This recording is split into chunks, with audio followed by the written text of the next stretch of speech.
반갑습니다. 지난 한 주간 평안하셨습니까? 오늘도 영원한 안식이 주인 되신 우리 주님께서 우리를 초대하셨습니다. 저와 여러분들은 안식일의 주인이신 우리 하나님을 예배하고 또 그분으로부터 진정한 평안을 허락받고 선물로 받는 주일입니다. 예배를 통해서 하나님은 우리에게 이런 모든 은혜를 주실 것입니다. 먼저 찬양할 때 복음송을 함께 찬양하겠습니다. 시인과 촌장이라는 가수가 있습니다. 그는 크리스찬이었고 교회에서는 지휘자였습니다. 그가 작사 작곡해서 불렀던 이 노래는 크게 히트를 쳤죠. 많은 사람들에게 공감을 주었는데 아마 그 마음속에 다 이런 마음과 생각을 가졌기 때문인 것 같습니다.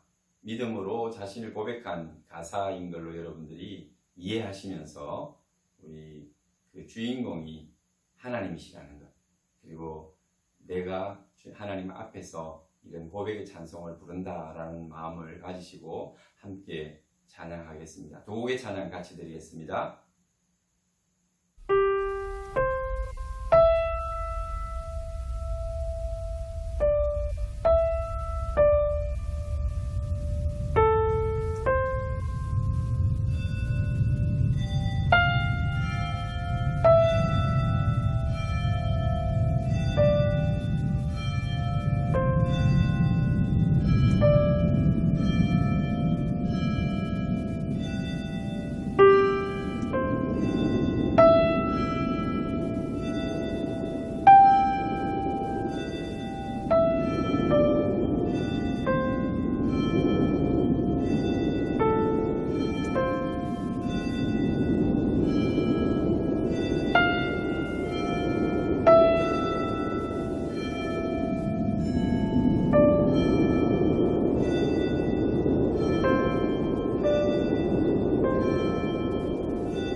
내 속엔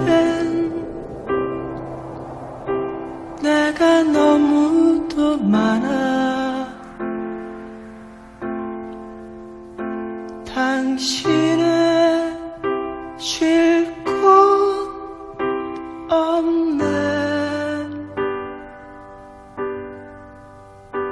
내 속엔 헛된 바람들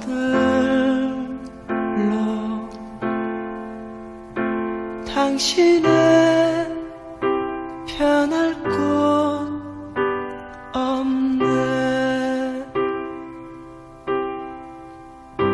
내 속엔 내가 어쩔 수 없는 어둠, 당신의 쉴 자리를 뺏고 내 속엔 내가 이길 수 없는 슬픔, 무성한 가시나무 숲 같네. 바람만 불면 그 메마른 가지 서로 부대끼며 울어대고 쉴 곳을 찾아 지쳐 날아온 어린 새들도 가시에 찔려 날아가고 바람만 불면 외롭고 또 괴로워 슬픈 노래를 부르던 날이 많았는데 내 속엔 내가 너무도 많아서 당신의 쉴 곳 없네.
우리 마음에 하나님이 충만하고 늘 성령께서 좌정하시기를 그렇게 기도합니다. 은혜 아니면 살 수 없는 우리 존재임을 또 고백합니다. 함께 기도하겠습니다. 여호와께서 시온의 포로를 돌려보내실 때에 우리는 꿈꾸는 것 같았도다. 그때에 우리 입에는 웃음이 가득하고 우리 혀에는 찬양이 찼었도다. 그때에 문나라 가운데서 말하기를 여호와께서 그들을 위하여 큰 일을 행하셨다 하였도다. 여호와께서 우리를 위하여 큰 일을 행하셨으니 우리는 기쁘도다. 여호와여 우리의 포로를 남방 시내들같이 돌려보내소서. 눈물을 흘리며 씨를 뿌리는 자는 기쁨으로 거두리로다. 울며 씨를 뿌리러 나가는 자는 반드시 기쁨으로 그 곡식단을 가지고 돌아오리로다. 아멘. 하나님, 세상에 포로되었던 우리를 하나님의 전 시온으로 불러주시고 자유의 자리로 돌려보내시니 감사합니다. 오늘도 세상의 삶 가운데 갇혀있고 묶여있는 저희들, 작은 어려움 속에 고통하며 많은 사람들이 신음하는 이때에 하나님 우리를 자유케 하여 주옵소서. 하나님의 말씀으로 하나님의 은혜로 살아가는 저희들 되게 하셔서 남방의 시내들같이 우리를 자유롭게 흘러 은혜의 자리로 하나님 앞으로 흘러가는 시냇물이 되게 하여 주옵소서. 오늘도 주님께서 우리에게 기쁨을 회복시키는 줄 믿습니다. 모든 묶인 것과 두려움과 근심과 환난을 묶어주시고 하나님께서 이 모든 것으로부터 떠날 수 있는 기쁨의 시간, 그날을 허락하옵소서. 오늘도 성도들 예배드릴 때에 그 마음 가운데 하늘의 진리가 충만하게 하셔서 하나님의 뜻을 알고 깨달아서 하나님의 뜻 순종하며 살아갈 수 있는 저희들 되게 하시고 눈물의 씨앗을 심을 수 있는 우리 인생의 우리 마음의 봄이 되게 하여 주옵소서. 힘들고 어렵지만 믿음을 마침내 가꾸어낼 수 있는 농부의 심정으로 주님 앞에 서는 저희들 되게 하여 주옵소서. 우리 구주 예수님의 이름으로 감사하며 기도하옵나이다. 아멘.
사도신경으로 신앙 고백 드리겠습니다.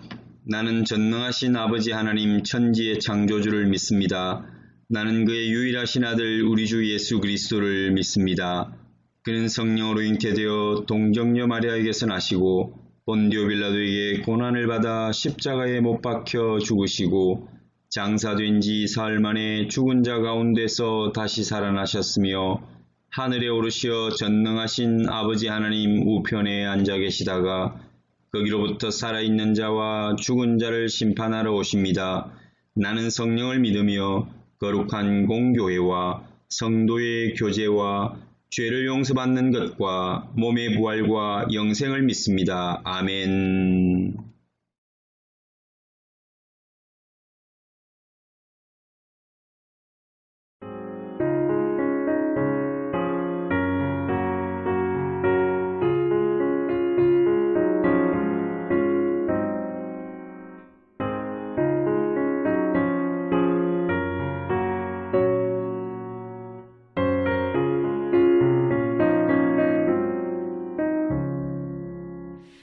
예수가 거느리시니 즐겁고 평안하구나.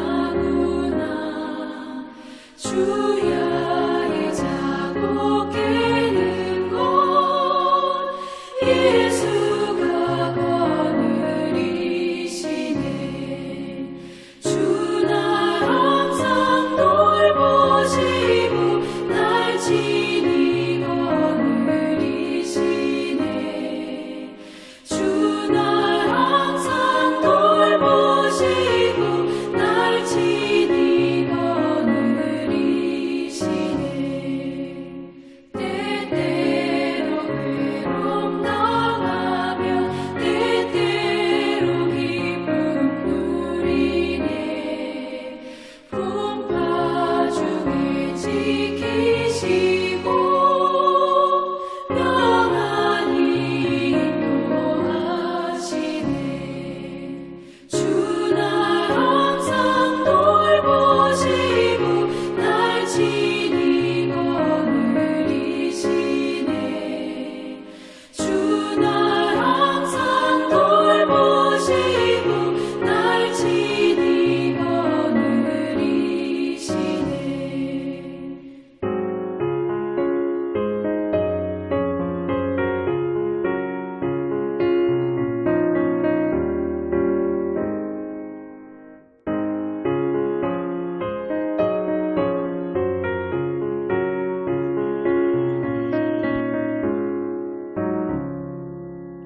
내 주의 손을 붙잡고 천국에 올라가겠네. 괴로우나 즐거우나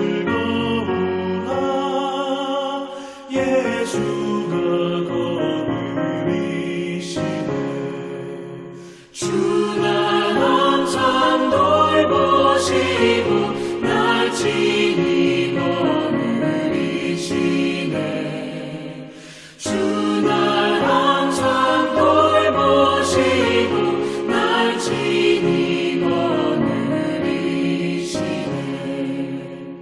이 세상 이별할 때에 마귀의 권세 이기네. 천국에 가는 그 길도 예수가 거느리시네. 주 날 항상 돌보시고 날 지니 거느리시네. 주 날 항상 돌보시고 날 지니 거느리시네.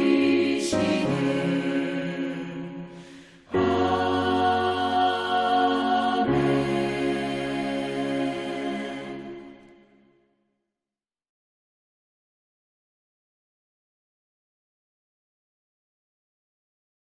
시간 우리 함께 기도하실 때에 여러분 자신들을 위해서 기도하시고 또 힘들고 어렵다고 하는 이 세상 모든 사람들의 그 한숨 소리와 애통해하는 소리와 또 절규하는 소리를 들을 때마다 우리 그리스도인들은 하나님 앞에 겸비하게 기도할 수밖에 없고 또 우리 교인들이 중보해야 되는 그 자리에 있음을 믿습니다.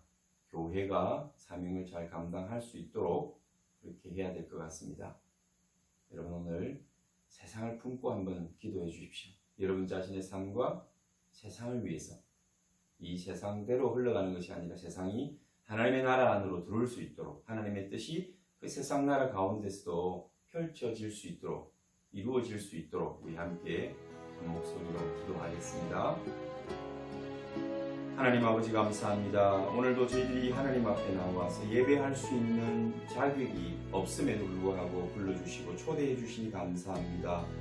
주여 이 안식의 날에 하나님께서 우리에게 주실 평강을 기대합니다. 많은 사람들의 평강이 무너지고 그 마음 가운데 평안이 없습니다. 참된 기쁨이 없습니다. 두려워하고 염려하고 조급해하며 그들은 근심 가운데 한숨 쉬고 있습니다. 하나님, 오늘 우리 모든 성도들의 그 기쁨이 흘러 이 땅 위에 근심을 덮게 하여 주옵소서. 하나님, 우리가 복의 근원이 되고 원천이 되며 또 통로가 되게 하여 주옵소서. 땅 위에 어둠을 물리칠 수 있는 빛의 근원을 가지고 선포할 수 있는 믿음의 사람들이 되게 하여 주옵소서. 오직 빛은 여기 있으니 우리 주 예수 그리스도라고 외칠 수 있는 저희들 되게 하여 주옵소서. 모든 기쁨의 근원이 우리 주 예수 그리스도임을 선언하며 그들에게 예수 그리스도를 증거할 수 있는 저희들 되게 하여 주옵소서. 오늘도 코로나 바이러스로 인하여 온 세상이 침묵하고 잠잠하며 또 이로 인하여 서로 반목하고 아프기도 합니다. 하나님 아버지, 우리 마음 가운데 주신 하나님의 생각을 깨닫게 하여 주옵소서.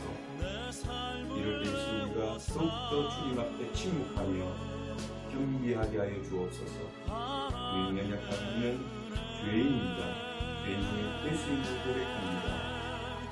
수 없는 주님이 주님의 은혜만이 우리를 세워주고 살아가게 합니다. 어떤 일이든 하나님의 은혜 아니고는 될 수 없사오니 오늘도 우리 주 예수 그리스도의 은혜를 부어 주옵소서. 세상 가운데 하나님의 은혜가 편만하게 하여 주옵소서. 공의가 하수같이 흐르는 이 땅 위에 하나님의 사랑을 보게 하여 주옵소서. 하나님의 사랑만이 생명임을 깨닫게 하여 주옵소서. 우리 모든 성도들의 연약하고 두려워하는 마음 가운데 평강과 기쁨을 주시며 육체의 질병으로부터 떠나게 하시고 모든 묶인 것으로부터 자유하는 성도들 되게 하옵소서. 그들의 삶의 현장에 찾아온 어려움을 믿음의 가정으로 여기며 연단의 가정으로 여기며 그 너머에 있는 하나님의 은혜를 사모하고 하나님이 주실 축복을 기대하는 저희들이 되게 하여 주옵소서. 합력하여 마침내 선을 이루어가는 우리 하나님을 보게 하여 주옵소서.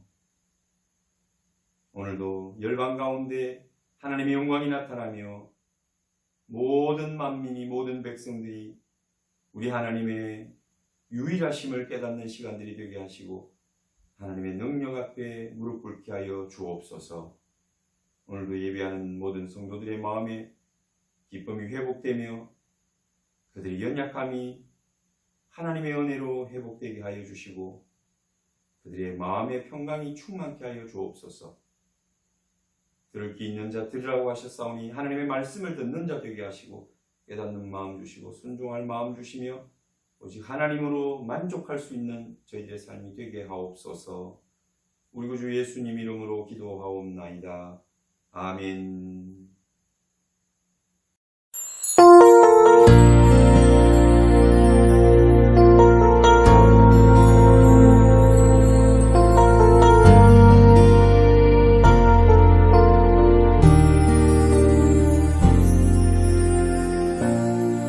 하늘의 문을 여소서 이곳을 주목하소서 주를 향한 노래가 꺼지지 않으니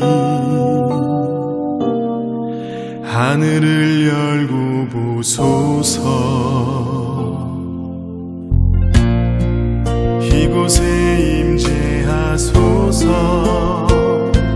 주님을 기다립니다. 기도의 향기가 하늘에 닿으니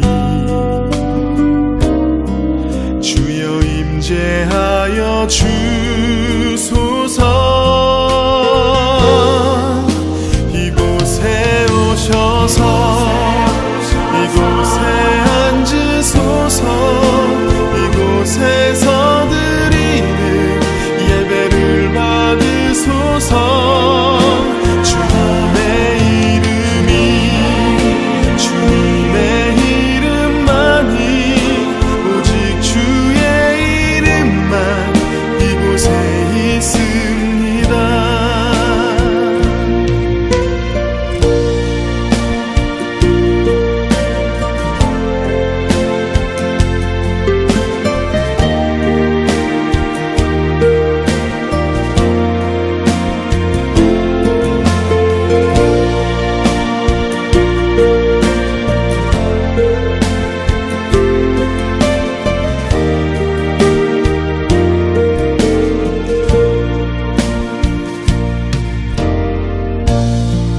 하늘의 문을 여소서 이곳을 주목하소서 주를 향한 노래가 꺼지지 않으니 하늘을 열고 보소서 이곳에 임재하소서 주님을 기다립니다. 기도의 향기가 하늘에 닿으니 주여 임재하여 주소서.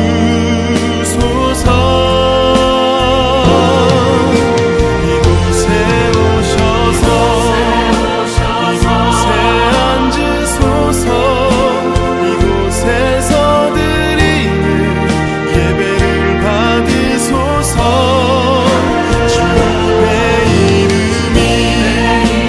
주님의 이름만이 오직 주의 이름만 이곳에 있습니다.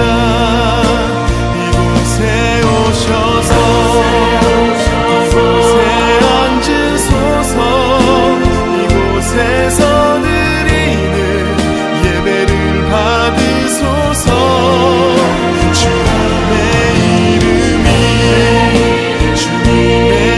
이름만이 오직 주의 이름만 이곳에 있습니다.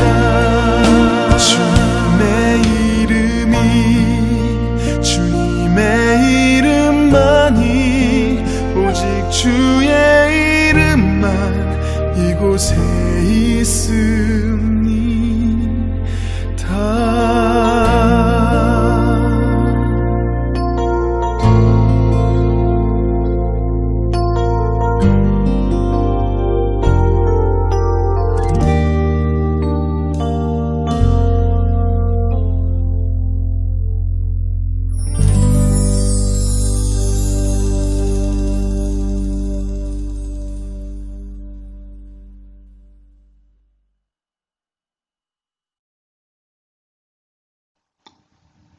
마가복음 4장 1절에서 9절 말씀 같이 봉독하겠습니다. 예수께서 다시 바닷가에서 가르치시니 큰 무리가 모여들거늘 예수께서 바다에 떠있는 배에 올라 앉으시고 온 무리는 바닷가 육지에 있더라. 이에 예수께서 여러 가지를 비유로 가르치시니 그 가르치시는 중에 그들에게 이르시되 들으라 씨를 뿌리는 자가 뿌리러 나가서 뿌릴새 들으는 길가에 떨어짐에 새들이 와서 먹어버렸고 들으는 흙이 얕은 돌밭에 떨어짐에 흙이 깊지 아니하므로 곧 싹이 나오나 해가 돋은 후에 타서 뿌리가 없으므로 말랐고 들으는 가시떨기에 떨어짐에 가시가 자라 기운을 막음으로 결실하지 못하였고 들으는 좋은 땅에 떨어짐에 자라 무성하여 결실하였으니 30배나 60배나 100배가 되었느니라 하시고 또 이르시되 들을 귀 있는 자는 들으라 하시니라. 아멘. 오늘은 마가복음 4장에 나타난 비유의 말씀으로 함께 은혜 나누겠습니다. 4가지 땅에 떨어진 씨앗에 대한 비유입니다. 이것은 아마 열매 맺는 인생에 대한 이야기를 다루고 있는 예수님의 비유의 말씀입니다. 우리 인생이 어떤 열매를 맺어야 되는가, 어떻게 그 열매를 맺을 수 있는가라는 것입니다. 우리가 만약에 땅이라면 그 땅은 마땅히 씨앗을 품고 열매를 내는 그러한 역할을 하는 것이 가장 중요한 사명입니다. 그런데 오늘 네 가지의 땅에 대한 비유를 통해서 주님이 말씀하시고자 했던 것은 무엇일까요? 우리 인생이 땅에 비유된다면 여러분, 우리는 어떤 땅이며 또 어떤 열매를 맺어야 할까요? 많은 사람들이 살아가면서 좋은 열매 맺기를 원합니다. 결실하는 인생이 되기를 원합니다. 누구나 다 그렇죠. 그럼 어떤 인생이 열매를 맺을 수 있을까요? 그 열매를 맺는 방법은 우리 인간의 존재에서 누가 그런 열매를 맺을 수 있는 존재일까요? 좀 굉장히 어려운 문제인 것 같지만 예수님의 비유를 통해서 우리가 말씀의 은혜를 한번 나누기를 원합니다. 오늘 본문을 보시면은 4장 1절에서 9절까지 많은 사람들에게 예수님께서 하나의 이야기를 들려주십니다. 바닷가에 많은 사람들이 몰려왔고 예수님은 작은 배를 띄워서 앉으시고 온 무리를 향해서 설교하셨습니다. 그리고 이 설교의 내용은 바로 네 가지 땅에 대한 비유요, 여기에 심겨진 씨앗에 대한 이야기입니다.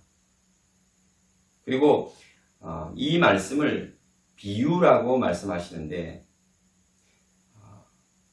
이 비유의 말씀은 사람들이 사실은 잘 이해할 수 있는 그러한 것을 우리는 비유라고 합니다. 어떤 측면에서 보면 잘 이해되지 않는 이야기들을 비유를 들어서 설명하면 잘 이해할 수 있죠. 그런데 오늘 이 본문은 좀 다릅니다. 예수님께서 말씀하시는 비유는 알아듣지 못하게 말씀하신다는 것입니다. 하나님 나라의 비밀을 너희에게는 주었으나 외인에게는 모든 것을 비유로 하나니 이는 그들로 보기는 보아도 알지 못하며 듣기는 들어도 깨닫지 못하게 하여 돌이켜 죄사함을 얻지 못하게 하려 함이라 하시고 비유를 말씀하셨다라고 하는 것입니다. 비유로 말씀하시니 사람들이 저게 무슨 뜻인가 무슨 의미인가 잘 알지 못했다는 것이죠. 그래서 10절 이후에 이 말씀을 하시고 제자들에게 예수님을 따르는 예수님의 제자들에게만 이 말씀을 다시 설명해 주시는 14절부터의 말씀이 나옵니다. 뿌리는 자는 말씀을 뿌리는 것이라 이렇게 시작하는 예수님의 설명이 20절까지 이어집니다. 여러분, 이 비유는 우리가 참 많이 들었고 또 잘 압니다. 첫 번째 비유는 무엇입니까? 농부는 하나님이신데 농부가 씨를 뿌립니다. 보통 이스라엘에는 씨를 뿌릴 때에 흩어 뿌립니다. 밭에 흩어 뿌릴 때 많은 씨앗들이 땅에 떨어지면서 어딘가로 튀겠죠. 그래서 이 씨앗이 어떤 때는 길가에 떨어지고요. 어떤 때는 돌짝밭에, 어떤 씨앗은 가시 뿌리들이 있는, 처음에는 잘 모르겠지만 나중에 가시가 자라겠죠. 그래서 가시와 함께 자라겠죠. 그래서 가시덤불에 떨어지고 또 한 씨앗들은 좋은 옥토에, 좋은 땅에 뿌려진다는 것입니다. 그러면 이 비유는 주님께서 왜, 언제 하셨을까요? 우리는 성경을 읽을 때 한 구절 앞뒤로 읽을 줄 알아야 하고 한 장을 앞뒤 장으로 또 읽을 줄 알아야 됩니다. 하나의 덩어리가 있으면 앞에 어떤 이야기가 있는지 또 뒤에 어떤 이야기로 연결되는지를 보는 것은 중요합니다. 오늘 이 예수님의 설교 말씀 전에 어떤 일이 있었는지 여러분들 기억하십니까? 많은 무리들이 주님 앞에 찾아왔습니다. 많은 무리들이 주님 앞에 말씀을 듣고 또 많은 사람들이 기적을 체험했습니다. 그런데 그들을 주님은 무엇이라고 부릅니까? 누구라고 하죠? 많은 무리들, 군중으로 표현합니다. 그 가운데는 바리새인이나 사두개인이나 종교인들도 있고 일반 백성들도 있었습니다. 그런데 그들의 관심은 언제나 자기들의 필요를 채우는 데 있었습니다. 어떤 목적을 가지고 나온 것입니다. 그러나 주님이 부르신 자들이 있습니다. 제자들입니다. 12명의 제자들이 부름을 받았고, 그리고 우리가 아는 바와 같이 많은 여인들과 또 이름이 알려지지 않은 제자들이 점점 늘어나고 있었습니다. 그 모든 사람들을 우리는 제자라고 부를 수 있습니다. 이 제자는 오늘날로 해석을 하면 그리스도인, 하나님의 성도라고 말할 수 있겠죠. 그래서 예수님께서는 이 제자들만 따로 불러서 이런 이야기들을 하실 때에 오늘날 듣는 저와 여러분들은 성도로서, 그리스도인으로서 그와 함께하는, 그 자리에 함께하는 것입니다. 나는 제자가 아닌데 제자들만 들어야 되는 거야? 우리는 다 제자가 되어야 하고 예수 그리스도의 작은 제자로 살아가야 될 사명이 있는 사람입니다. 그러나 넓게 우리가 표현해 보면 성도라고 하는, 그리스도인이라고 하는 이 이름 속에 모든 것이 포함이 되어 있습니다. 같은 이야기입니다. 그러므로 저와 여러분들이 오늘 이 예수님의 말씀을 듣고 행하는 자가 되어야 함은 분명합니다. 그래서 예수님께서 말씀을 전하실 때 많은 무리들이 쫓아왔고, 그들은 필요를 따라서 자기가 먹을 것을 혹은 치료를 위해서 나왔고, 어떤 사람들은 구경하기 위해서 나왔습니다. 어떤 사람들은 예수님이 뭘 잘못하시나 그것을 판단하고 꼬투리 잡고 자기를 지키고 자기 자리를 유지하기 위해서 나온 사람들도 있었음을 우리는 보았습니다. 이런 사람들 가운데서 주님께서는 특별히 제자들에게, 자기를 따르는 자들에게 말씀을 주신 것이라는 것을 우리는 기억해야 합니다. 항상 말씀을 들을 때에 누가 말씀하셨는가, 누구에게 하셨는가, 듣는 자가 중요하지 않습니까?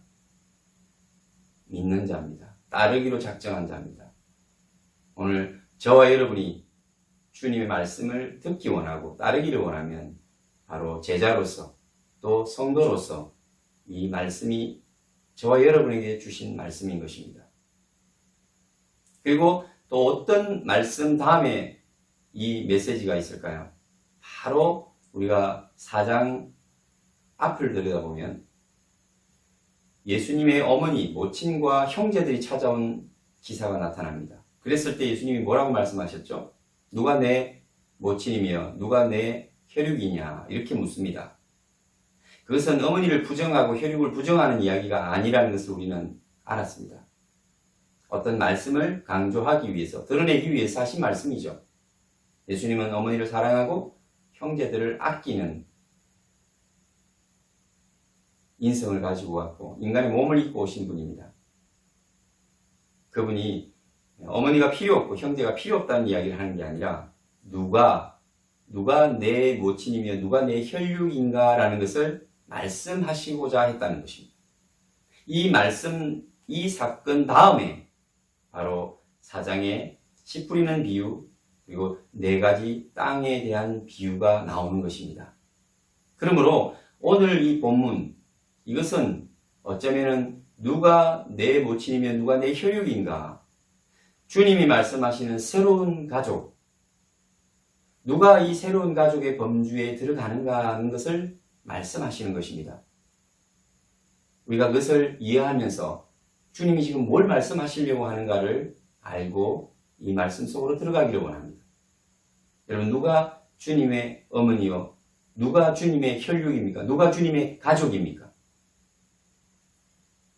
예수님을 모시고 하나님의 가족이 되는 사람들은 누구일까요? 어떤 사람일까요? 4가지 땅의 비유가 있는데 여러분, 이 밭은 누굴까요? 밭은 바로 저와 여러분, 사람을 가리키는 것입니다. 씨는 무엇입니까? 씨는 예수 그리스도십니다. 그것을 뿌리는 자는 누굽니까? 농부는 우리 하나님이십니다. 그래서 하나님께서 씨를 뿌릴 때 사람들에게, 또 이것을 좀 넓혀보면 교회에 하나님의 말씀을 뿌립니다. 그런데 이 밭들이 각각의 밭으로 묘사되어 있습니다. 첫째는 길가. 여러분, 길가는 어떻습니까? 많이 단단해져 있죠. 짐승도 지나가고 사람도 지나가고 요즘 가면 우마차도 지나가고 그래서 이 길가는 아주 단단한 아스팔트처럼 씨가 떨어져도 들어갈 곳도 없고 그런 땅들이죠. 그리고 돌짝밭은 어떻습니까?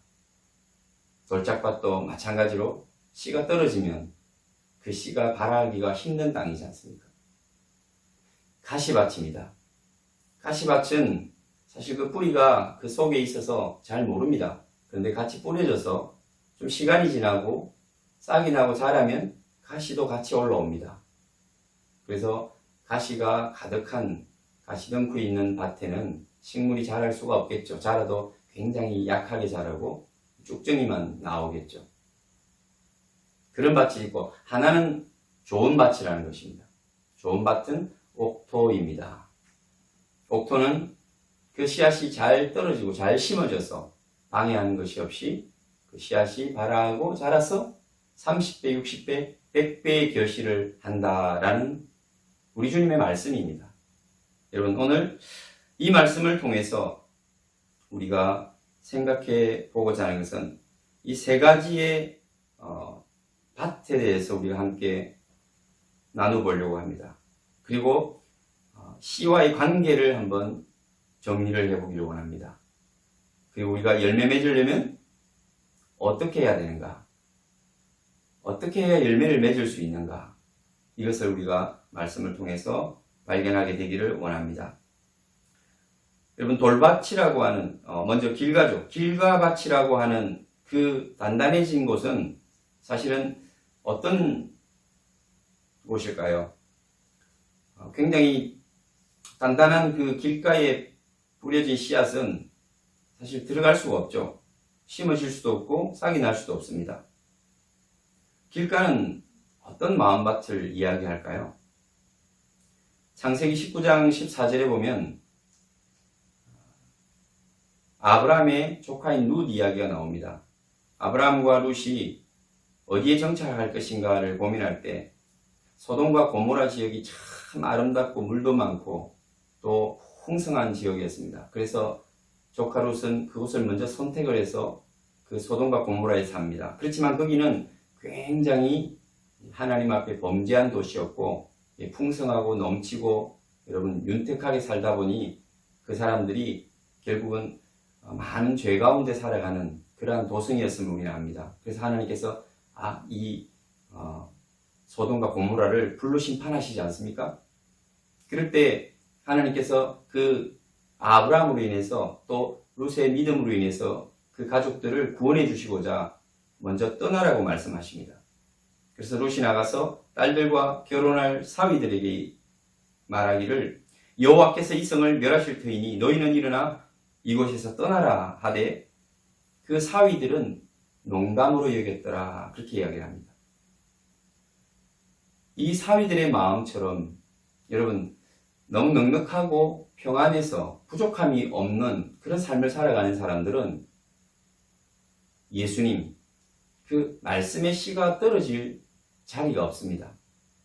내 안에 내가 너무 많아 주님이 머물 곳 없네 이렇게 시인은 노래했지 않습니까?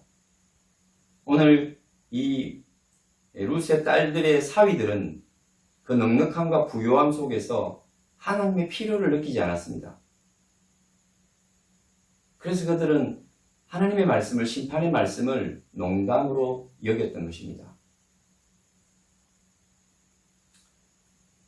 출애굽한 이스라엘 백성들이 그 애굽 땅이 좋고 넉넉하고 풍성하고 그러면 나가고 싶겠습니까? 그 광야로 왜 나갑니까? 그 뜨거운 떼약볕 아래 그 황야에 물도 없고 먹을 것도 없는데 가장 강성한 나라 그리고 기름진 땅 그곳에서 그들은 잘 먹고 잘 살았다면 누가 나가려고 하겠습니까?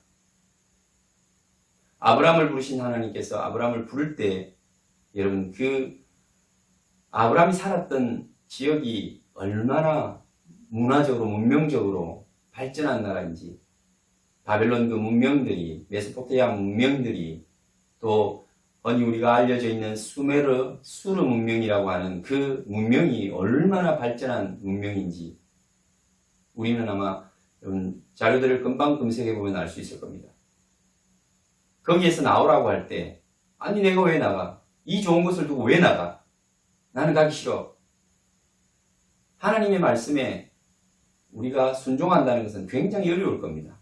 지금 혹시 우리 마음이 여러분 이렇게 길가와 같이 하나님의 말씀이 들어갈 틈이 없는 그런 사람들이라면 아마 넉넉하고 부족함이 없고 나 혼자 살 수 있는, 인본주의적으로 살아도 부족함이 없는 그런 인생일 것입니다. 그런 삶일 겁니다. 여러분 결코 축복이 아닙니다. 여러분에게 고통이 없고 고난이 없고 눈물이 없다면 행복해 보일 것 같지만, 그러나 그런 것이 있기 때문에 우리가 연단되어지고 깎이고 또 하나님이 필요하고 하나님의 부르심 앞에 예스라고 우리가 순종할 수가 있는 겁니다.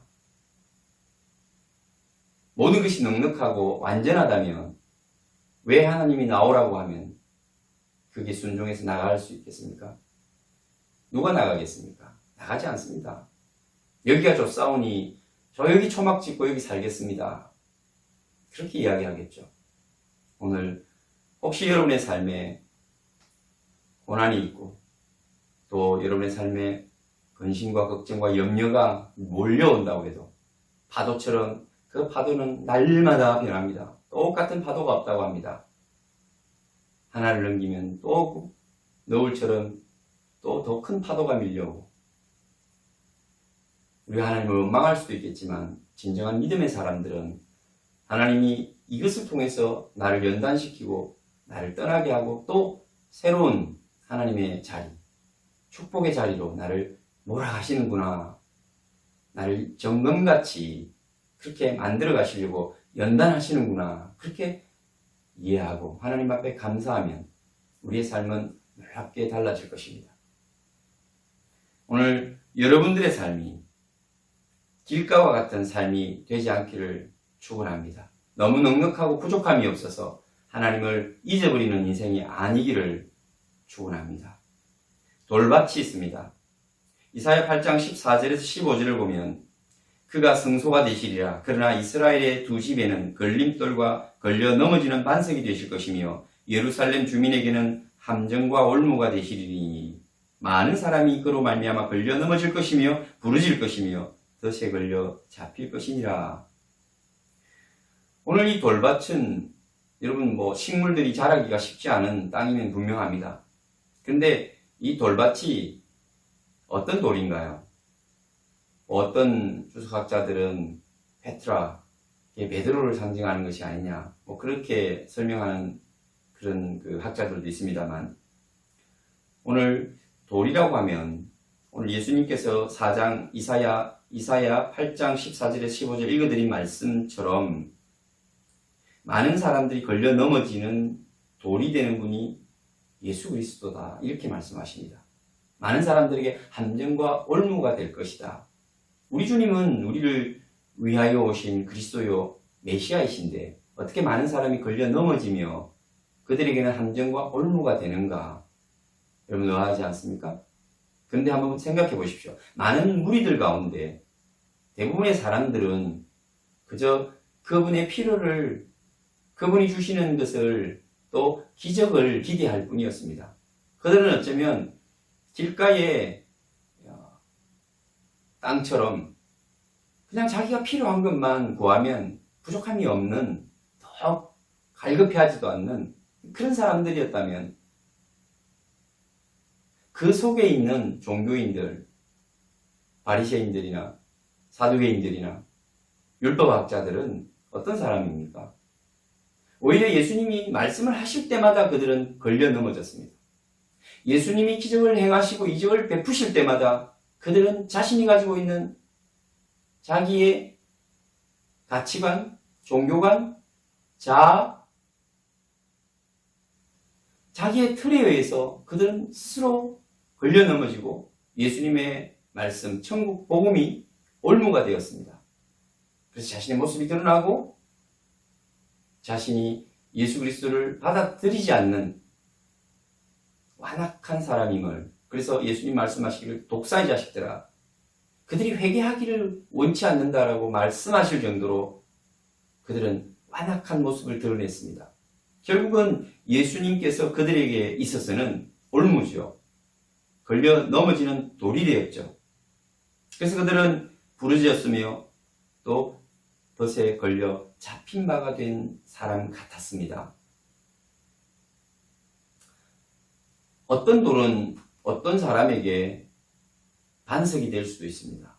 그러나 어떤 돌은 어떤 사람에게 걸려 넘어지는 걸림돌이 되기도 한다는 것입니다. 우리 주님이 성경에서는 반석입니다. 돌로 표현됩니다. 여러분들이 이 예수님을 믿고 그분을 신뢰하고 의지하면 그분은 여러분들의 흔들리는 인생에 있어서 반석이 되어 주실 것입니다. 든든한 반석이 되어서 여러분은 흔들리지 않도록 기초를 세우시고 그 위에 여러분 집을 지을 수 있도록, 인생을 설계하고 인생을 만들어갈 수 있도록 하나님이 축복해 주십니다. 그러나 만약에 바리새인들처럼 사두개인이나 율법학자들처럼 자기 가진 틀과 종교관과 또 자기가 가지고 있는 삶을 유지하기 위하여 예수님의 말씀을, 예수님의 삶을, 예수님께서 주시는 그 천국 복음을 판단하고 평가하고 거부한다면 결국은 그것에 의해서 그들은 잡힌 바 된, 그리고 그 돌에 걸려 넘어지는 자가 될 것입니다. 저와 여러분들은 우리 주님이 반석이시라면 그 반석 위에 서는 든든한 우리의 정말 삶의 기초가 되시고, 그리고 힘들고 어려울 때 피할 바위가 되시는 우리 예수님이 되실 줄 믿습니다.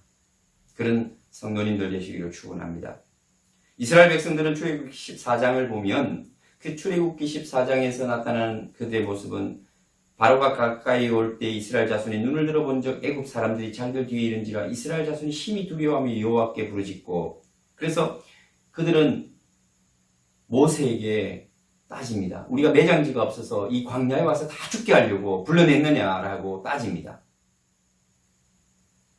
하나님께서 그 많은 10가지의 재앙과 기적을 보여주시고 그리고 그들을 구해내셨습니다. 그들의 손에는 은금이 가득했습니다. 애국 사람들이 손에 쥐어준, 연유도 모르고 그냥 쥐어준 그 보화들이 가득했습니다. 그런 것을 경험하고 나왔음에도 불구하고 조금만 어려움이 닥치면 그들은 돌아가고자 하는 것입니다.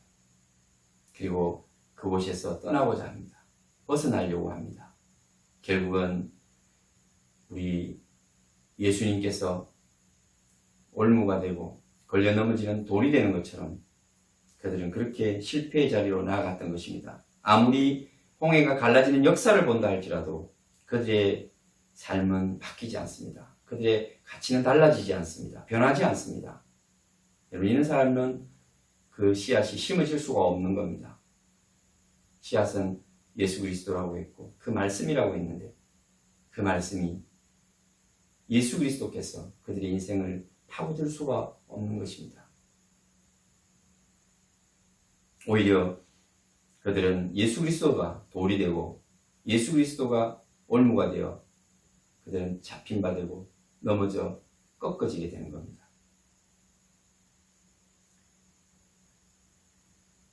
세 번째로는 가시밭입니다. 예레미야 4장 3절 4절을 보면 여호와께서 유다와 예루살렘 사람에게 이와 같이 이르노라. 너희 묵은 땅을 갈고 가시던 뿔에 파종하지 말라. 너희는 묵은 땅을 갈고, 묵은 땅은 단단해진 땅입니다. 죽은 땅이죠. 마치 길가 땅과 같은 그런 땅이라고 보시면 됩니다. 긴 겨울을 지나면서 놀려놓은 땅들은 그 사람들이나 짐승들이 밟고 단단해져 있잖아요. 그럼 봄이 되면 농부는 쟁기를 들고 그 땅을 기경합니다. 갈아엎습니다. 부드럽게 만드는 거죠. 그리고 씨를 심고 비가 오면 싹이 나는 겁니다. 오늘 예레미야 4장 3절에서 4절 말씀은 이러한 땅을 뒤집어서 갈고 가시덤불에 파종하지 말라고 이야기를 합니다. 가시덤불이 뭡니까? 아담과 하와가 범죄하고 타락했을 때, 하나님을 떠나게 됐을 때 그 죄로 말미암아 땅은 가시덤불을 내었다라고 합니다.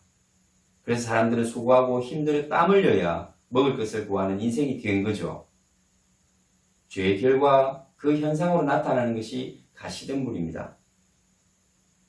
오늘 이 가시덤불에 파종하지 말라는 것입니다. 유다인과 예루살렘 주민들아, 너희는 스스로 할례를 행하여 너희 마음 가죽을 베고 나 여호와께 속하라. 그리하지 아니하면 너희 악행으로 말미암아 나의 분노가 불같이 일어나 사르리니 그것을 끌 자가 없으리라. 우리 주님께서 이 가시덤불에 파종하여 열매 맺지 못하는, 결국은 가시가 자라면 약하게 자랄 수밖에 없습니다. 강성한 그 뿌리와 또 그 힘을 그 싹이 받을 수가 없는 거죠. 결국은 가시에 눌리게 됩니다. 연약하게 자란 그 씨앗은 결국 쭉정이만 남을 겁니다. 이것은 결국 불살라지겠죠.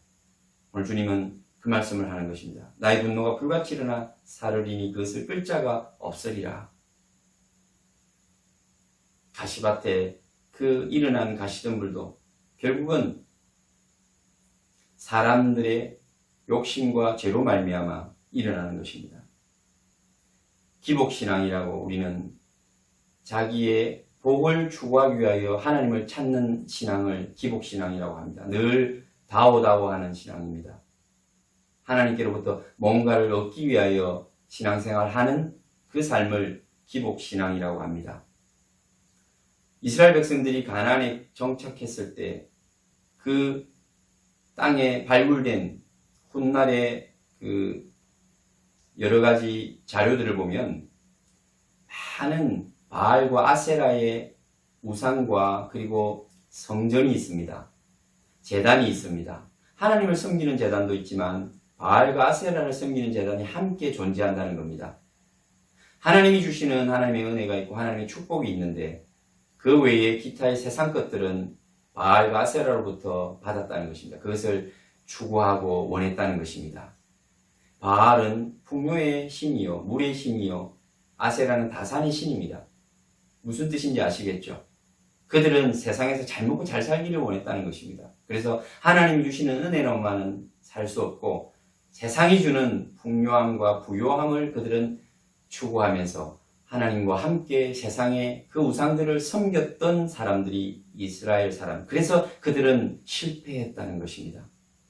사랑하는 성도 여러분, 우리의 삶에도 이러한 기복신앙이 또 세상에서 구하는 것들이 함께 존재한다면 아마 우리도 실패할 것입니다. 세상의 물질은 만몬이라고 했습니다. 그것이 신이라고 했습니다.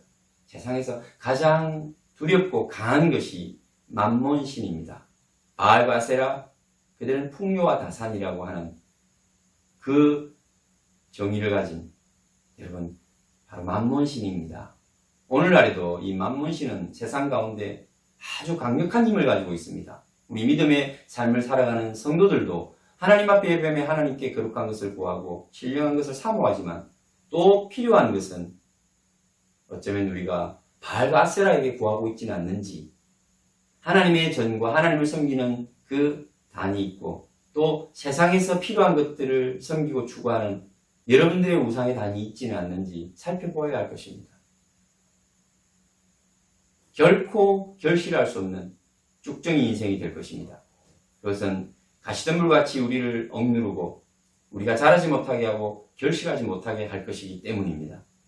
여러분, 세상의 가치와 세상의 풍요로움으로부터 여러분 자신을 지켜내시고 승리하시기를 바랍니다.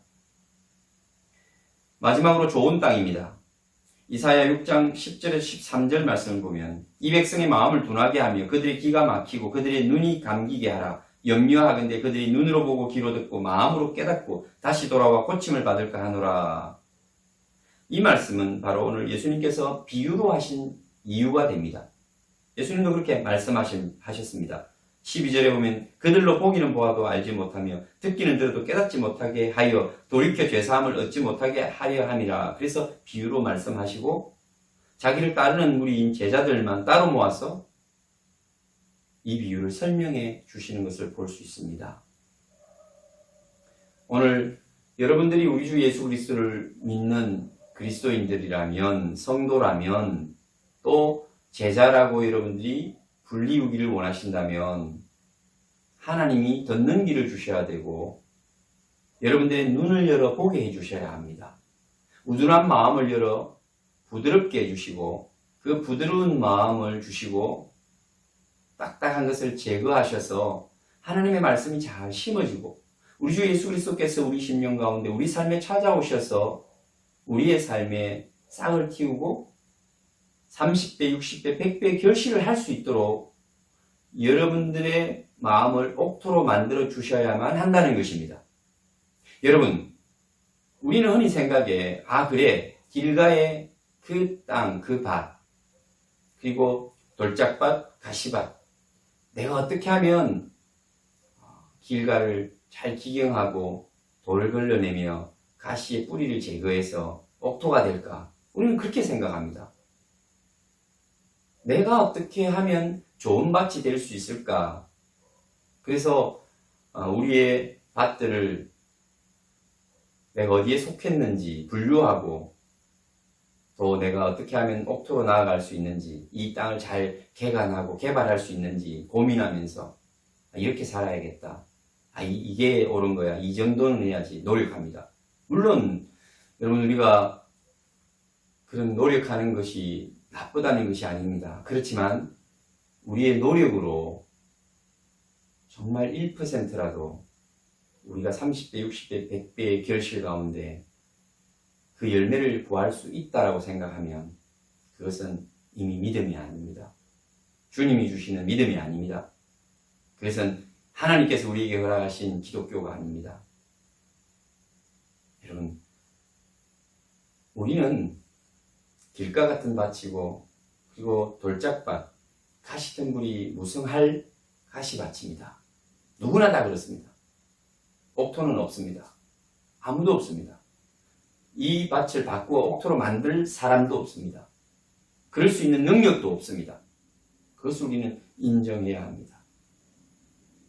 우리는 눈이 이미 멀었고 귀가 닫힌 사람들입니다.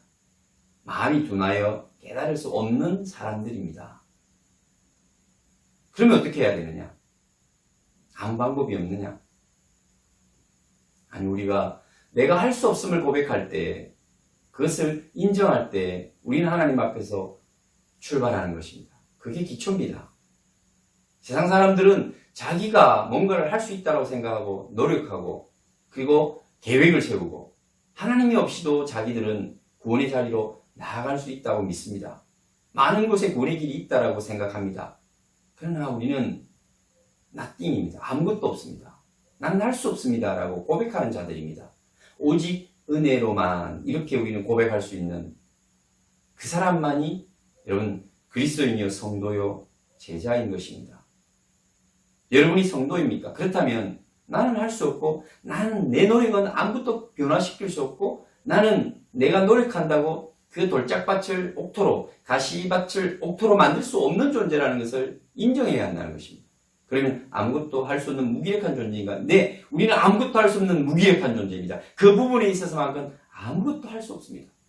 별 능력이 없는 자들입니다. 여러분 죽은 자가 무슨 할 수 있는 게 있습니까? 생명이 없는 자가 뭘 할 수 있겠습니까? 여러분 밭에 생명이 있습니까? 씨앗에 생명이 있습니까? 어디에 생명이 있습니까? 밭에 있습니까? 아니죠. 밭에 생명이 없는 겁니다. 그러므로 아무것도 할 수 없는 거죠. 그게 정답입니다. 아무것도 할 수 없음을 고백할 때 이런 씨가 떨어지는 것입니다. 그 씨는 길가에 또 돌짝밭에 가시덤불에 떨어져도 그 씨는 생명이 있고 능력이 있어서 내가 할 수 없습니다라고 고백하는 사람에게는 그 사람의 마음의 밭이 돌짝 같고 가시밭 같을지라도 그것을 침투해서 꿰뚫어냅니다. 그리고 그곳에 생명의 씨앗을 발화시켜서 힘있게 자라 그 모든 돌들과 또 가시덤불을 다 이겨내고 결실하는 옥토의 열매를 맺어내는 생명의 열매가 된다는 것입니다.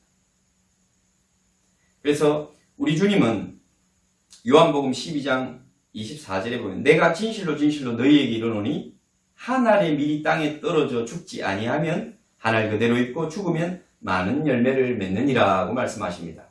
여러분, 한 알의 밀알이 땅에 떨어져 죽으면 많은 열매를 맺는다고 합니다.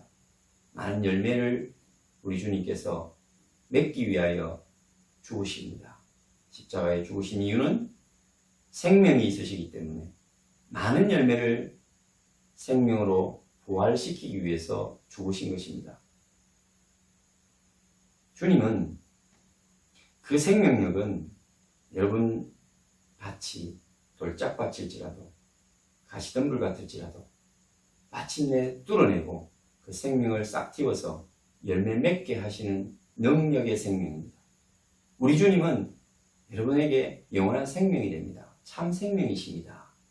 주님이 여러분의 삶에 오면 반드시 여러분의 삶에 싹이 트고 꽃이 피고 열매를 맺되 30배, 60배, 100배의 결실, 이것은 차등이 있는 것이 아니라 완전한 그 씨앗이 열매를 맺는, 충분한 열매를 맺는 그 능력을 다 발휘하는 게 온전하다는 의미입니다. 여러분의 삶에 오면 주님의 생명력은 온전히 꽃피고 온전히 열매 맺을 것이라는 것입니다. 누구든지 우리 주 예수 그리스도의 이름을 부르는 자는 구원을 얻을 것입니다.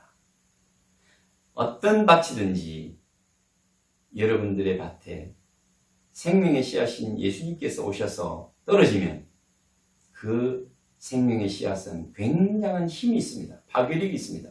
여러분의 삶을 뒤집어 놓습니다. 여러분의 밭을 바꾸어 놓습니다. 기경하고 돌밭을 깨부수고 그리고 그 가시덤불의 모든 것들을 제거해버릴 능력이 있는 것입니다. 그래서 여러분의 삶이 예수 그리스도의 씨앗이 떨어지기만 하면, 심기기만 하면 옥토가 되는 것입니다. 그것은 내 능력이 아닙니다.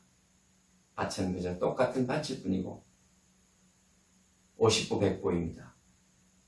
아무런 능력도 없고 생명력이 없습니다. 그분으로부터 오는 그 씨앗이 생명력이 있습니다. 그 생명력은 위대합니다. 우리 주 예수 그리스도를 그래서 믿는 자마다 구원을 받는 것입니다. 구원을 받을 뿐만 아니라 성령의 충만함을 받아 성령께서 그 밭을 부드럽게 하사 싹이 나고 꽃이 피고 열매 맺게 하신다는 겁니다. 열매 맺되 온전한 열매, 모든 것을 완벽하게 이루어내는 열매인 30배, 60배, 100배의 결실을 맺게 하신다는 이야기입니다. 사랑하는 성도 여러분, 저와 여러분은 밭입니다. 길가 같은 밭도 있고 돌짝 같은, 그리고 가시가 그 속에 숨어있는 밭도 있습니다. 그러나 매 한 가지입니다. 다 생명력이 없는 죽은 밭과 같습니다. 생명이 있는 우리 주 예수 그리스도의 그 씨앗이 우리에게 심기기만 하면 우리 밭은 놀랍게 옥토로 변할 줄 믿습니다. 이것이 하나님의 말씀이요 하나님 뜻입니다.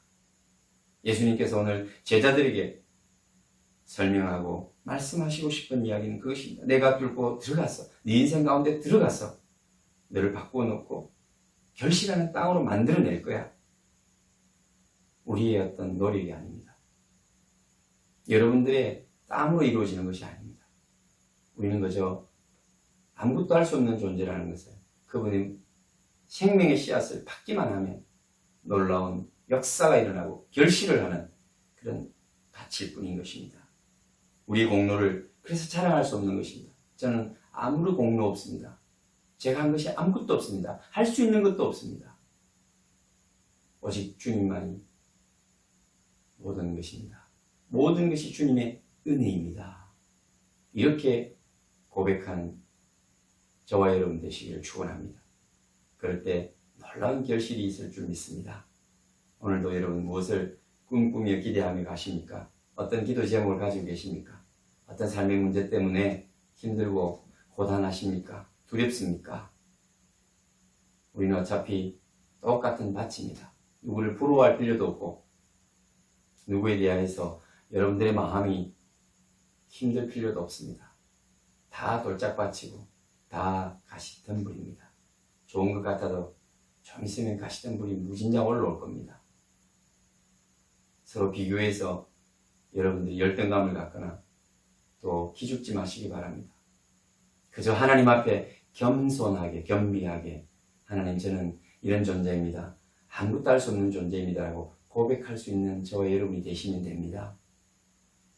그리고 주님이 하실 일을 기대하는 것입니다. 생명의 씨앗을 내 삶에 심고 받아들이고 그 씨앗이 놀라운 일들을 내 인생에서 행할 때 우리는 어느새 옥토가 되어서 풍성한 결실을 하는 자신의 삶을 보게 될 것입니다. 그날을 기대하면서 여러분 힘들고 어려운 이 시간들을 잘 지나가시기를 바랍니다. 그럴 때마다 하나님 앞에 눈물로 기도하시고 그리고 겸손하시고 또 꿈을 꾸십시오. 마치 풍성한 열매들로 채워지는 꿈을 꾸십시오. 하나님의 꿈을 꾸십시오. 마지막으로 여러분 그렇게 하면 뭐 하실 겁니까? 뭐 하실 겁니까? 그 어디다 쓰실 겁니까? 여러분 열매는 반드시 나누는 것이고 주는 것입니다. 나무가 자기 열매 먹는 법 없습니다. 그렇지 않습니까? 어떤 나무든 결실하면 다 주지 않습니까? 떨어뜨려 굴러갑니다. 그래서 모든 열매들은 멀리 굴러가기 위해서 다 대부분이 동그랗습니다. 둥글게 생겼습니다. 떨어지면 잘 굴러가라는 것입니다. 많은 사람들에게 주는 자가 되어야 합니다.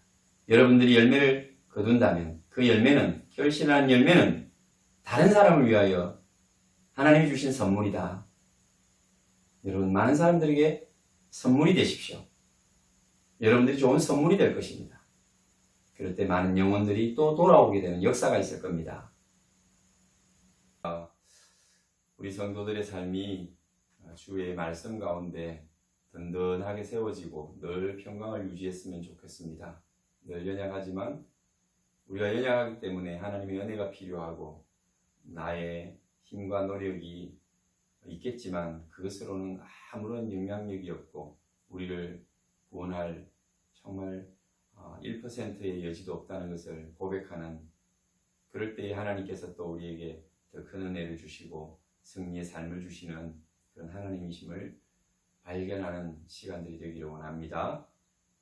우리 집사님들 가정의 문제와 직장의 문제와 또 개인의 건강의 문제로 인하여 기도하고 있는 것 다 압니다. 함께 기도하고 있습니다. 많은 성도들 또 기억하고 기도해 주시기를 바라고 여러분들의 기도가 이 땅에 놀라운 역사를 일으킨다는 것, 우리 삶의 문제의 구체적인 일들을 바꿔놓는다는 것, 하나님의 은혜가 온물 터지듯이 부어진다는 것, 여러분이 믿는 만큼 믿은 대로 이루어진다는 것, 여러분들이 믿음대로 말하고 고백하면 그것이 씨앗이 되어 믿음의 싹을 틔운다는 것 잊지 마시고 승리하는 한 주간 되시기를 축원합니다.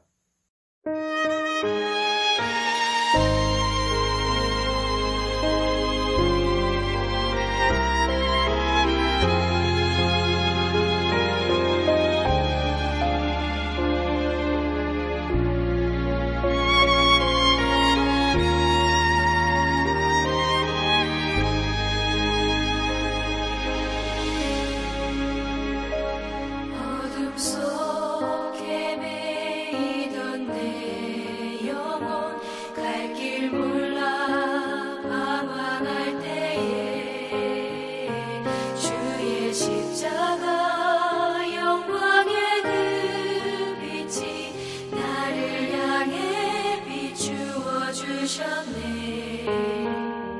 주 홍빛보다 더 붉은 내 죄 그리스도의 피로 씻기어 완전한 사랑 주님의 은혜로 새 생명 주께 얻었네. 은혜 아니면 나서지 못하네. 십자가의 그 사랑 능력 아니면 나서지 못하네. 은혜 아니면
기도하겠습니다.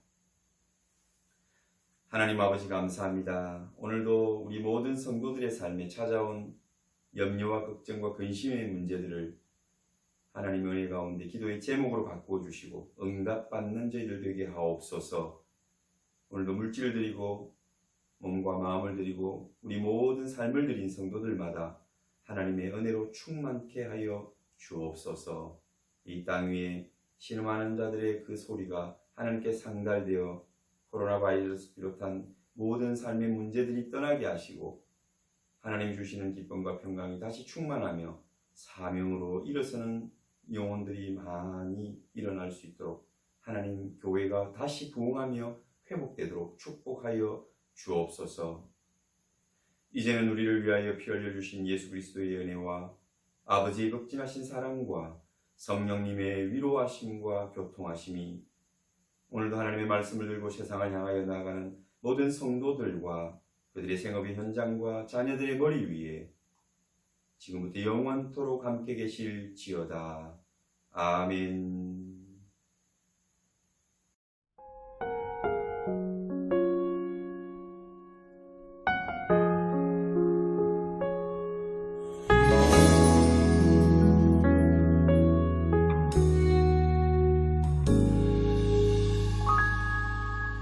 말씀 앞에서 경외함으로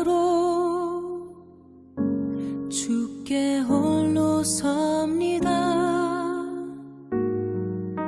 생명의 말씀